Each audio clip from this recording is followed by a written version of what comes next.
Good afternoon అండి వీక్షకులకి, ABN వీక్షకులకు కూడా గుడ్ ఆఫ్టర్నూన్. జగన్మోహన్ రెడ్డి గారు చేసిన బస్సు యాత్ర కూడా తుస్సుమంది. ఎందుకు తుస్సుమందో కూడా మనం వివరంగా చెప్పుకుందాము. ఆ ఎక్కడైతే తన ఇలాకాలో నేను నా బొమ్మ పెట్టుకొని, నా బొమ్మతో మీరు అందరు గెలిచారు, నా ఫోటోతో మీరు గెలిచారు అని చెప్పుకునే జగన్మోహన్ రెడ్డి గారు బాగా పటిష్టంగా కంచుకోట, ఆ కోట, ఈ కోట, ఉక్కు కోట అని చెప్పుకునే ఆయన కడప జిల్లాలోనే బస్సు యాత్ర ఏ రకంగా తుసుమందో మనం చూస్తానే ఉన్నాము. ఉదాహరణకి ఆయన వెళ్ళిన బస్సు యాత్ర మీద ఆయన మాట్లాడే అబద్ధాలు జనాలకి ఈసడింపుగా చీద ఒక ఒక రకమైన చీదరింపు వచ్చేసింది అనమాట. ఆయన చూడటానికి కూడా ఇష్టపడనట్టుగా అయిపోయారు జనాలు. ఎందుకంటే సొంత బాబాయినే చంపేసి పచ్చి అబద్ధాలు ఆడుతున్నారు. ఆ బస్ మీద ఎంత ఎంత ధైర్యంగా అట్లా ఈ రకంగా, అంటే ప్రజలు ఏమన్నా అవివేకులా, లేకపోతే వాళ్ళకి బుర్ర లేదా, గొర్రెలు అనుకుంటున్నారా? ఈ రకంగా ఎట్లా ఆడతారు? ఇప్పుడు అంతకులను పక్కన పెట్టుకొని ప్రజలకు తెలుసు, దేవుడు తెలుసు అంటాడు. ప్రజలకు తెలుసు కాబట్టి ఆ ప్రజలే నిన్ను ఈసడించుకొని నీ బస్సు యాత్రకు రావడం లేదు. ఆ ప్రజలకు తెలుసు కాబట్టే నువ్వేంటో తెలుసుకొని, నీ అబద్ధాలు ఏంటో తెలుసుకొని, నీ వ్యక్తిత్వం ఏంటో తెలుసుకొని ఈ రోజు నిన్ను ఇంటికి పంపిద్దామని డిసైడ్ అయిపోయారు. ఆ ప్రజలకు తెలుసు ఈ కాబట్టి నీ బస్ వెనక యాత్రలో లేరు. చూడండి, విజువల్స్ చూడండి. ఆ, కరెక్ట్గా సిబ్బందే ఉన్నారు, ఎక్కువ మంది పోలీసులు సిబ్బంది. అవును. ఆ బస్సు కూడా ఇంత ఏదో ఒక ఓడలాగా, ఒక పెద్ద షిప్ లాగా చేసుకున్నాడు. హైఫై ఉంది. సామాన్యులకి, పెత్తందారులకి యుద్ధం అంటాడు. ఆయనేమో ఏసీ బస్సులో కూర్చుంటే ప్రజలేమో మండుటెండలో ఆయన కోసం వెయిట్ చేయాలి. ఎందుకు నార్మల్ వెయిట్ ఏసీ చేయాలి? బస్ అయినా ఏమో, కానీ ఇది మొత్తం హైఫై ఉంది. లగ్జరియస్, హై లగ్జరియస్ స్పెషల్ గా 5 కోట్లు చేయించుకొని. సార్ ఆ బస్సు. 5 ఆ కోట్లు అండి ఆ బస్సు. 5 కోట్లు. 5 కోట్ల రూపాయలతోటి మరి ఆయన బుల్లెట్ ప్రూఫ్. ఏసీ బస్సులో తిరిగితే 25 బుల్లెట్ ప్రూఫ్ బస్ అండి. 5 కోట్లు బుల్లెట్ ప్రూఫ్ బస్ అది. బుల్లెట్ ప్రూఫ్ బస్ అంట. మళ్ళీ ఈయన మీద దాడి చేస్తారు ఎవరైనా అని ప్రాణ రక్షణ బుల్లెట్ ప్రూఫ్ కూడా వేసుకున్నాడు. ఈయనే అందరికి గొడ్డలు పోట్లు వేస్తాడు. ఈయన మీద ఎవరు దాడి చేస్తారో మరి.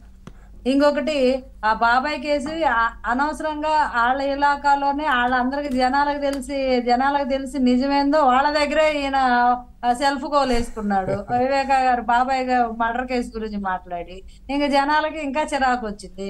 ఇంకొకటి, అవినీతి గురించి మాట్లాడతాడు. నేరుగా డిపిటి ద్వారా మీ అకౌంట్ లో నేరుగా వేసా అని ఈయన అవినీతి చక్రవర్తి అవినీతి గురించి మాట్లాడితే మా మనోహర్ గారు, మా పిఎస్సి చైర్మన్ గారు వెంటనే ప్రెస్ మీట్ పెట్టి ఈయన ప్రభుత్వంలో జరిగిన అవినీతి గురించి చాలా క్లియర్ గా వివరించడం జరిగింది, అడగడం జరిగింది. అవినీతి జరిగితే ఈయన ఒక టోల్ ఫ్రీ నెంబర్ పెట్టారు, 14400. మీకు ఎవరైనా అధికారుల వల్ల కానీ ఎవరి వల్ల కానీ అవినీతి లంచాలు కానీ అడిగి మిమ్మల్ని ఇబ్బందికి గురి చేసి ఈ నెంబర్కి ఫోన్ చేయండి అని ఆయనే చెప్పారు. జగన్మోహన్ రెడ్డి గారే ఆయన చెప్పారు కాబట్టి అందరూ ఫోన్ చేస్తే ఎన్ని కంప్లైంట్లు వచ్చినాయ్యా అంటే ఆ టోల్ ఫ్రీ నెంబర్ కి 8,03,612 కంప్లైంట్లు వచ్చినాయి.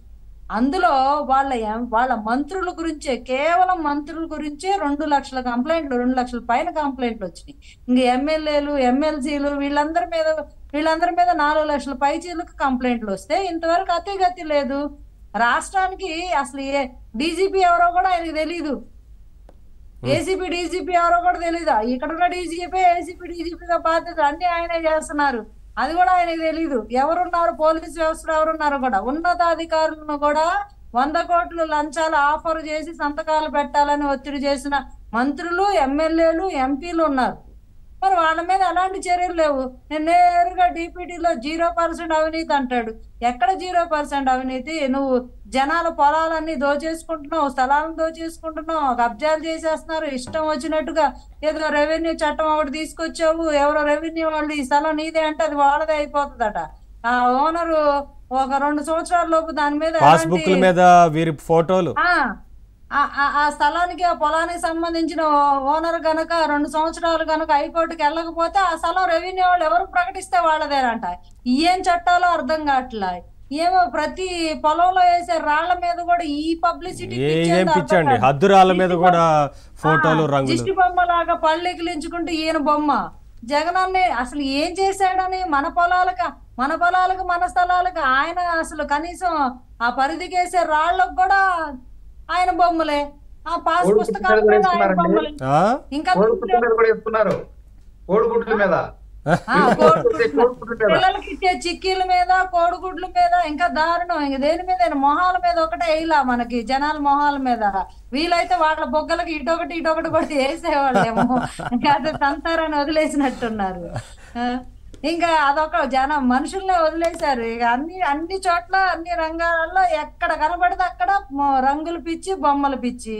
సరే, ఈ రకంగా నువ్వు ఎలక్షన్ కోడ్ వచ్చాక ఇప్పుడు ఒకటే నాకు అసలు ఒక అనుమానం గట్టిగా ఉంది. ఇప్పుడు మన పాస్బుక్ల మీద ఆయన బొమ్మ వేశారు, ఎలక్షన్ కోడ్ వచ్చాక మరి ఈ సరే సరే ఇంకోసారి వస్తే టాటూ లేపిస్తారులే అందరికీ.